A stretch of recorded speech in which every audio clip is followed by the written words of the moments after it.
É mó treta, moleque. É mó tipo Game of Thrones do caralho, então é bem interessante. E começaram a roubar a mamadeira do leite e tomar, moleque. Você nem assistiu o vídeo, tá chegando achando que sabe de tudo. Cara, isso é um absurdo. Tipo assim, isso aqui, ó, tem nome, sobrenome. Devs da Blizzard.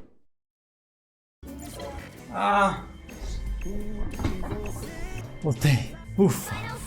Tomei ban? Ah, mano, é sério, velho. Faltando um minuto, o mano chegou, tava amassando, nosso time amassou, ganhamos, eu perdi ponto. Pô, isso é muito meme, mano. Caralho, esses devs da Blizzard não aprendem nem em outro jogo essa porra. Filhos da puta, né, cara?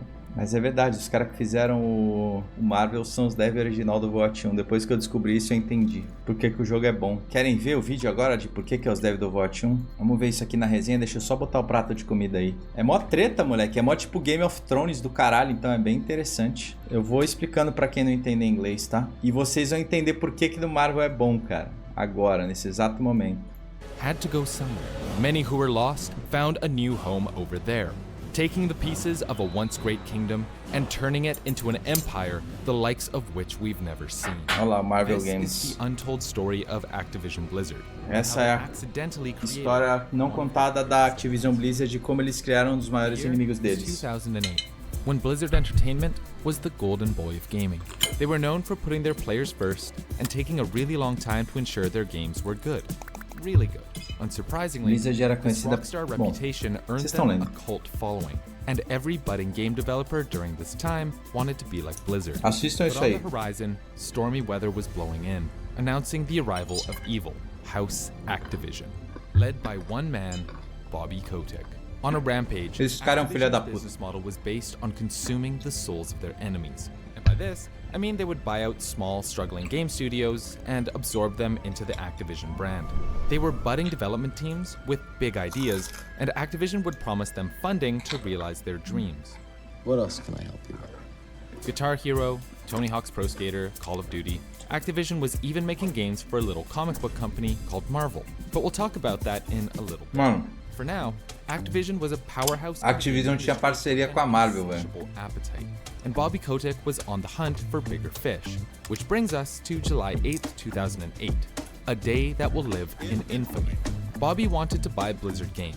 He saw their perfect track record, their adoring fans, and, of course, their World of Warcraft subscription service, which was earning tens of millions of dollars a month. Bobby wanted a piece. So he approached Blizzard's owner, Vivendi Games, asking for a price tag. Unwilling to simply sell one of their biggest cash cows, Vivendi instead negotiated a merger between the two companies. Vivendi would keep a majority stake in Blizzard, and Bobby would add a powerful piece to his arsenal. Damn good deal. Yes, it was, and one that sent shockwaves throughout the gaming industry. You what? Two titans coming together, about to show the world what they were truly capable of. Thus, Actiblizzard Castle was created. Their first move, under their new name, was a big one, brokered by Bobby Kotick himself. World of Warcraft was a huge game not just in North America, but around the world, with one of the biggest regions for the game being China. Estão conseguindo ler de boa? China is notoriously strict about distributing rights to foreign companies. Activision hadn't had much luck getting around this roadblock, but Blizzard did. World of Warcraft was published and hosted on servers courtesy of Chinese company The Nine. When Activision and Blizzard merged, Valeu, Bobby Yang. was essentially gifted this inroad into China on a silver platter. Unfortunately, The Nine wouldn't be in the picture for very long. The Wrath of the Lich King expansion for WoW had some, well, unsavory content that the Chinese censors didn't really like, and they put a 2-year embargo on the game's release. Eventually, The Nine and Activision Blizzard broke up over the whole situation, but not to worry because they quickly found a new distributor, the Shanghai-based company NetEase. This partnership would flourish over the next few years. WoW would remain one of the biggest games in China, and NetEase would help Blizzard develop their games. Vai vendo. Amicable now, eventually, way down the line, the partnership would take a most unexpected turn. For now, business was booming. The free money machines were printing money, the shareholders were happy with their shares. What more could you possibly want? Oh, right, the well-being of the players. That wasn't on Bobby Kotick's checklist. Ever since the merger, Blizzard had been adding in some mechanics to their games that felt shady, borderline exploitative. First was World of Warcraft mounts becoming more expensive, and more egregiously, providing in-game conveniences. Next was the Diablo 3 auction house, which made it very hard to not spend real money to beat high-level endgame content. These newfangled microtransactions were sketching people out, and it felt like Activision's money-first, fun-later business model was worming its way into Blizzard's game development. As Blizzard North co-founder Max Schaefer put it, they think with their wallets first. The year is now 2014. Greed was starting to affect the company in very real ways. After a string of poor releases, Marvel opted not to renew their contracts with Activision. At the same time, Blizzard employees were seeing the shift in company culture. Marvel rompeu com a Activision, portanto rompeu com a Activision Blizzard. And looking for opportunities elsewhere. At the confluence of these two rivers was a man named Jay Ong. Vai vendo. The company in 2014 Ao Jay Ong. for Marvel games. Ex-Blizzard. Marvel was, as we mentioned, known for making some... Ele era ex-Blizzard, não era ex-Activision. All of their work was outsourced and was primarily developed to release alongside their feature films. But Jay Ong had a vision. Although Marvel was still small and struggling, he made the choice to pledge his allegiance to a new kingdom, telling his former boss the Marvel IP needs a better home, to which he received a smug response, "Good luck finding your unicorn." This challenge would prove fateful for Blizzard. From here on, Jay Ong began building, brick by brick, a Marvel games that was about to enter an era of success which it had never seen before. Learning from experience, Jay Ong was driven by one core principle: obsession with quality. Jay Ong implemented new strategies including only working with the very best partners who also cared about quality, removing restrictions which hindered them from making the best games, and giving them creative freedom. In his own words, quote, "They don't have to meet some artificial date. We give them time." Presta atenção nesse daí, como a Activision Blizzard criou seu maior inimigo. They have room to breathe creatively. In short, people were allowed to try new things, and failure was seen as learning. In the years to come, Marvel games faced some growing pains, including flops of their own, but it was part of the process. Jay Ong was fostering an environment where creatives could do their best work, and whispers started to spread of a game-making paradise. Meanwhile, Blizzard was struggling. After the rocky launch of Diablo 3, Blizzard had two real flops in a row. The first was the cancellation of their secretive MMO, Titan, which was postured to be the successor of World of Warcraft. Titan's development started in 2007, and over the years, countless Blizzard employees were sent to work on the project. But as the game languished in development hell, blame fell on the execs for not making any meaningful decisions to get the game off the ground. And after 6 years of time and resources spent, Titan was internally cancelled. Olha os heróis do projeto Titan. In 2013, the project would Angélica. Blizzard Conhece a Angélica? $1 million, and many veterans who were stuck working on the project were completely demoralized. Following this, in 2015, Blizzard released their answer to League of Legends, but it wasn't the game they wanted to make. They wanted to use the name DOTA, which was based on the Warcraft 3 mod that grew like wildfire. Isso é a coisa mais patética, eles perderem o Dota lá. Hired the creator of the mod to make a game like that for them, and trademarked Dota 2 a few years earlier. Os caras perderam o Dota. To block the trademark, Blizzard was forced to use a different name, thus creating Heroes of the Storm. Cara, esse vídeo é como a Activision Blizzard criou o maior rival dela atualmente, que é a NetEase, com Marvel Rivals. Essa história do Dota é muito engraçada, porque o que acontece? Ele explicou bem por cima aqui, eu acho que vale a pena eu citar. Dota era um mod de World of Warcraft, um jogo da Blizzard. Os caras cagaram e andaram pro mod. A Valve foi lá e comprou esse cara para fazer o próprio Dota deles. Só que Dota quer dizer Defense of the Ancients, o nome do mod. E a Blizzard tem um contrato que diz que qualquer mod, qualquer coisa feita dentro do jogo por terceiros que não são da Blizzard pertence a ela. Então o mod do Dota pertencia a ela. Só que a Valve, ela não registrou o jogo como Defense of the Ancients 2. Ela registrou como Dota 2. E pau no cu da Blizzard. E simplesmente debaixo do nariz deles, o mod virou um jogo que não se chama mais Defense of the Ancients, é só Dota 2. Só isso. Viva os advogados, mano. Failing legal action to block the trademark, Blizzard was forced to use. Olha lá, failing legal action to block the trademark. Ele não quis explicar, mas é isso. But the mobile market was already too saturated, and Heroes of the Storm. E aí eles foram correr atrás do prejuízo e tomaram no cu criando Heroes of the Storm. Blizzard needed something, anything, to get their wheels back on track. Creativity and morale were at an all-time low, but with what little they had left in the tank, they decided to give it their all. And it's a good thing they did, because they struck gold.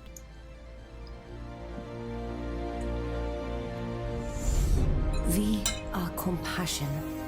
Remember that? Esse jogo era bom, mano. Remember when the first Overwatch cinematic was released? When Mercy came Olha down isso, and mano. everyone was like, wow, this is it. This is gonna save gaming. Us too. It was glorious. Overwatch was fun, dynamic, unique. It was critically acclaimed and won multiple Game of the Year awards. It was a reminder to all of us what Blizzard was capable of and that they still had that magic in them to create legitimately good games. Then, when we thought it couldn't get any better, they announced the Overwatch League, the first internationally franchised esports league in history. It was going to be the NFL of gaming competition. Primeira franquia. Cities, fans wearing Merda. jerseys, players flown all over the world to compete against each other. There was this belief, this energy, that the OWL was going to break the stigma on competitive video games as being weird and bring it into the mainstream. Bobby even convinced his friends to invest. Guys like Patriots owner Robert Kraft, Arsenal and Denver Nuggets owner Stan Kroenke, NetEase invested in the Shanghai Dragons, Olha isso. Elon Musk was at investor meetings. In short, the OWL had legitimacy from real sports, the backing of multiple billionaires and multinational corporations, and the OWL instantly became the poster boy for the Olha isso, mano. sports boom. For many, it looked like Blizzard just reclaimed their throne and were ready to take back what they'd lost. But there was one part of the equation that we didn't factor in: Bobby's smudgy little fingerprints all over the game. Despite releasing an amazing game to die-hard fans, the game was full of Olha que microtransactions, sushi. drip-fed content, loot boxes so predatory they were banned under certain countries' gambling laws. Plus, the insane $20 million price Era o tag to buy an presidente, Kyo. OWL franchise spot was unheard of and was something only Bobby's billionaire friends would be able to afford.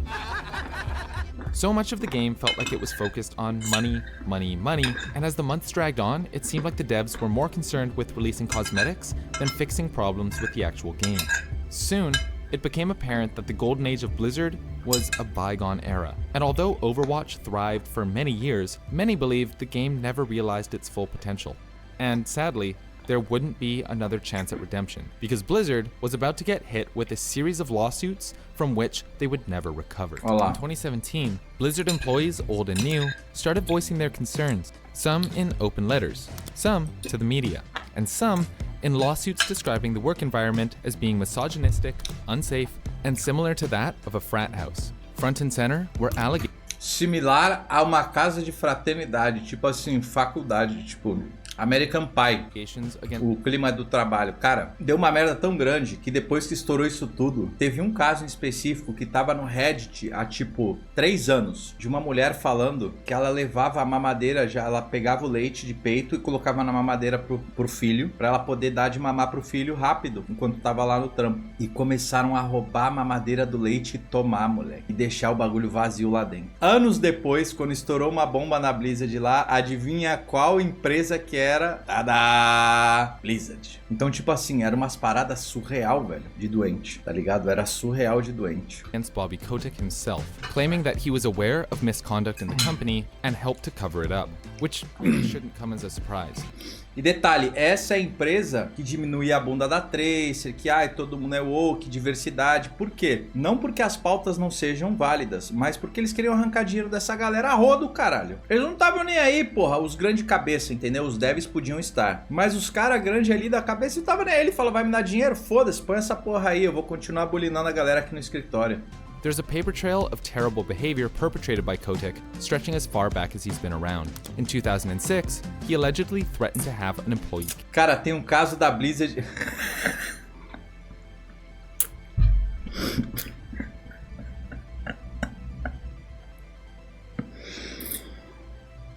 Tá bom, última vez, eu vou deixar o vídeo correr, mas essa vocês precisam saber também. O Criou, que é mod do chat, cara, ele jogou a primeira Copa do Mundo de Overwatch pelo Brasil. Deu uns... Beleza, ele recebeu a grana lá e tal, deu uns 2 anos depois. Teve um jogador chinês chamado Criou na Copa do Mundo. O Criou que tá no chat o mod aí, ele não jogava mais. Aí ele acorda, a gente tá na resenha no Discord lá. Ele, cara, tu não sabe, a Blizzard depositou $3.000 na minha conta, mano. Na minha conta bancária, do nada. Aí eu falei, que porra é essa, cara? Foi entrar em contato com os caras. Aí os caras, mano, não recebe o dinheiro, manda de volta. Ele, meu amigo, já tá na minha conta, o que eu posso fazer pra devolver esse dinheiro? Nunca mais responderam. Tinha um jogador chinês chamado Criou. O cara leu lá, vou pagar o Criou. Nome do fulano, Hai Xin Xuan. Nome do DPS, Hai Xin Xuan. Nome do suporte, blá, blá, blá. Nome do outro suporte, Bruno Gonçalves. Não sei o que, não sei o que, não sei o que. Porra, o cara pagou, meu amigo Bruno, cara. É o chinês aí, cara. Cara, isso é absurdo, cara. Menos 3k dólar assim, foda-se. In 2022, Kotick tried to buy Kotaku and PC Gamer in an effort to, quote, change the public narrative. Anyway, the allegations started piling up, and it eventually reached a breaking point in 2018, when Mike Morhaime stepped down as the CEO of Blizzard after 27 years of service. This was closely followed by several other long-standing Blizzard employees doing the same. This included Overwatch head writer Michael Chu, Blizzard Overwatch head writer, and someone who will be very important later on in the story. His name was Ray Gresco, a seasoned veteran at Blizzard who served as chief design officer and the head producer for Overwatch. He was head producer for Overwatch, lifting the Titan team from a slump, inspiring them to transform into a powerhouse group that ultimately brought Overwatch to life. His departure meant one of Blizzard's great leaders. Esse cara era dos cara cabeça que fez o Overwatch nascer. With Blizzard's founders out of the picture, the future of the company hung in the balance. Meanwhile, none of the legal troubles stuck to Bobby Kotick personally. And despite Depois eu explico, Bard, não tá aqui no vídeo. Presta atenção no vídeo. Voicing their concerns, Bobby had a clause in his contract that made it very, very expensive to get rid of him. So, they just let him stay on as CEO. The gates of Blizzard were wide open, and no one was around to stop him. His first decree as king was layoffs. Major layoffs. Nearly 800 Activision Blizzard employees were terminated, and almost overnight, board meetings were dominated by sales and marketing execs rather than creatives. It was so bad that a few years later, Jeff Kaplan, the lead director of Overwatch, left the company after butting heads with Suits over his vision for Overwatch 2. He wanted more time to develop the game's PvE and wanted to ensure that he was creating something new and innovative for the sequel of one of the biggest games of the decade, and he was told that it wouldn't be financially viable to delay development. So he ended up leaving the project altogether. As the clouds over the kingdom darkened, those fleeing the chaos sought refuge in unlikely places. Onde que os caras foram trabalhar agora? Some started their own, and although hope was fading for these wandering souls, a new era was beginning to coalesce. In 2018, Hamilton Chu, the executive producer for Hearthstone, was saddened by the fact that he was spending more time talking to shareholders than working on his game. Stuck in a funk, he received a phone call out of the blue from an old friend. It was Mr. Jay Ong, the ex-Blizzard exec we mentioned earlier, who was now the head of Marvel Games. In this phone call, he basically said to Chu, "If you leave Blizzard, you can find a home at Marvel." Chu quickly relayed this message to Hearthstone game director Ben Brode. They began daydreaming about starting something new, something which would allow them to get back into the heart of game development. That's not to say they didn't love their jobs. When describing Brode, former Blizzard engineer Brian Schwab said, quote, "He would have stayed on Hearthstone until the sun death of the universe. That's how much he bled Blizzard." But these creatives were forced to conduct marketing strategy meetings and create shareholder value instead of building awesome games. And when that happens, well, people won't stick around for long. Brode and Chu departed Blizzard in 2018 to start their own gaming studio, and it was a big deal. The hype surrounding Second Dinner was a turning point for many reasons. The first is that Jae-Yong wasn't kidding about making games for Marvel, and in a few short years, the team at Second Dinner would release Marvel Snap, now one of the biggest Hearth games in the world and a direct competitor to Hearthstone. Marvel Snap é da mesmo time de Hearthstone, cara. Já começa daí. The second is how they got funding to start up. Right out of the gate, Second Dinner received $30 million in investment from NetEase. Yeah, that NetEase. This was problematic for Blizzard. Not only was NetEase their Chinese Tá vendo onde isso vai tomar, né? developed Que games for rumo. Blizzard like Diablo Immortal. To invest millions of dollars into ex-Blizzard employees for them to create a game that was in direct competition with one of their biggest IPs was a blatant attack to their partnership. and would irreparably damage their relationship. And it wasn't the first time that something like this had happened. Also in 2018, NetEase invested $100 million into Bungie, the creators of Destiny 2, a game that was, at the time, on Activision's catalog of games. In 2019, NetEase signed a contract with Marvel to create a series of films, comic books, and of course, video games, creating Marvel Super War and Marvel Duel over the next couple of years. A Marvel que era da Activision e que rompeu com a Activision papo de, sei lá, 8 anos atrás, agora ela tá assinando com a NetEase. Plus, vocês estão vendo onde isso vai dar, né? E os devs da Marvel são quem? Os ex-Blizzard. Lost back in 2014. But why would they do this? In the years leading to their fallout, the Chinese government was cracking down on video games, banning children from playing on weekdays, as well as imposing new regulations for publishers to follow. NetEase was cited as, quote, feeling the pressure, but Activision was passive at best when it came to meeting these guidelines. Not my problem. Requests for information on revenue? No. Tell us about your business operations? No. Help us out even a little bit? No. To Activision, this was some sort of ploy from NetEase to get more money out of them. To NetEase, it was disruptive and threatened the whole partnership, and all of it was made significantly worse by the conduct of Bobby. Many at NetEase allege that he was incredibly difficult to work with, not just as a business partner, but personally as well. Simon Zhu, president of partnerships at NetEase, following a particularly bad meeting, said, quote, developers and gamers will have a whole new level of understanding of how much damage a jerk can make. Caralho, mano. Basicamente, o cara encabeçou a queda da Blizzard e chupou todo o dinheiro pra ele. Tensions came to a head in 2022, after a mistranslation during a meeting, where Activision felt like they were being threatened. Picoric, para de falar bosta, cara. Não é pay to win, não dá pra comprar o bagulho. E é só até o gold, e não dá pra comprar com dinheiro físico. Soon after, the partnership ended, meaning at the start só dinheiro do jogo que você farma, tá ligado? Não dá pra você comprar o bagulho. Hearthstone and Overwatch 2 were no longer available. Mas se virar pay to win, estarei massacrando aqui. Pode ficar tranquilo. Mas não é isso. É como os devs do Overwatch 1 foram parar no Marvel Rivals. However, no e criaram Marvel Rivals. Toxic relationship, NetEase was able to focus on developing a new game, one that would fill the hole left by the abysmal release of Overwatch 2 in 2023. You guessed it, Marvel Rivals.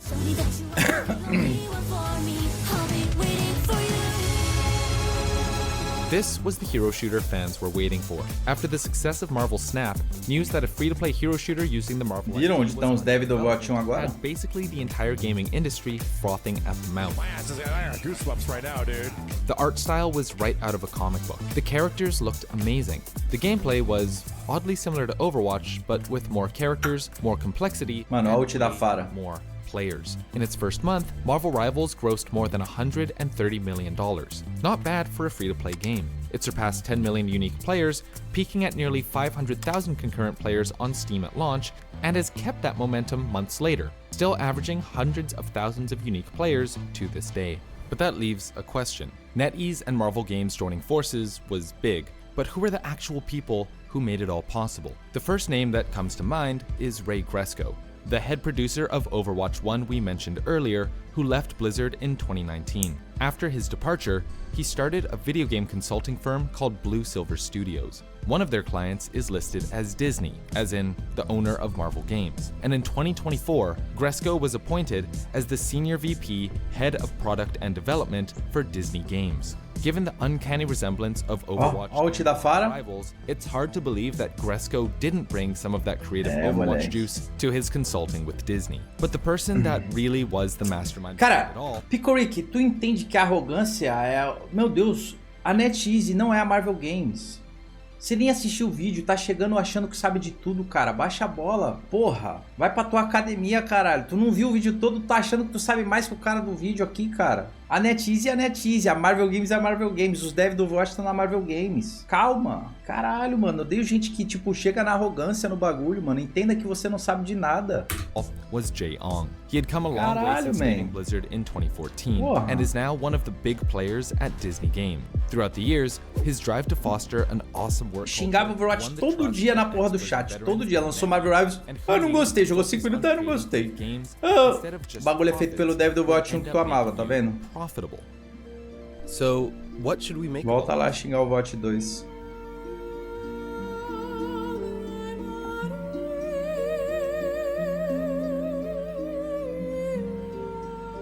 Blizzard just took a lot of hits. By October 2023, Activision Blizzard was acquired by Microsoft for $75 billion. Their ruined castle was just repoed and moved to the Microsoft campus in Redmond, Washington. And Bobby Kotick? Well, he was somehow able to convince Microsoft to buy it all. Cara, como esse cara ele tem algum talento enigmático. Contrato com capeta, não sei. Bobby came out of this with what he loves most. Money. O cara ganhou 400 milhões de nothing left to dólares. prey on, he spends his days sharing Maybe. conspiracy theories on how unions were the reason for his downfall. I can tell you exactly what happened. So the communication workers of America, because they started looking at technology, they kept close to the Department of Affairs because they represented. I didn't realize the government agency, the EEOC, Ele parece o Lula. Disney, Marvel, and NetEase have built an amazing partnership. And all in all, Ó, os dev da Blizzard estão aqui. Quem foi demitido está aqui. Marvel Rivals looks like it's here to stay. They have the player base, they have the investments, and they have an amazing team that cares about the community and regularly releasing content. Mas provavelmente foram eles que fuderam minha ranked agora, NetEase inclusive. and Blizzard rekindled Os devs their da partnership. Blizzard. And in 2014, games like World of Warcraft returned to China. As 2025 unfolds, it's uncertain what awaits the gaming industry. Everywhere we look, the corruptive power of greed continues to infiltrate great kingdoms. But as long Cara, então basicamente o maluco pau no cu do Bob Johnson lá, cara, é sempre engravatado, mano. Nunca duvide do poder do engravatado. Esse jogo só existe porque a Blizzard tem um engravatado pau no cu. Tem noção disso? Ó, só vou clicar aqui agora e vai fazer um barulhinho porque a Blizzard tem engravatado pau no cu, ó. Tu entendeu? Senão não ia estar jogando bot 1. Caralho, cadê meu ban? Cara, isso é um absurdo. Tipo assim, isso aqui, ó, tem nome, sobrenome. Devs da Blizzard. Todo esse ponto foi pra eu poder reclamar da Blizzard dentro do Marvel, e com razão. Porque eles tiraram 20 pontos meus, cara.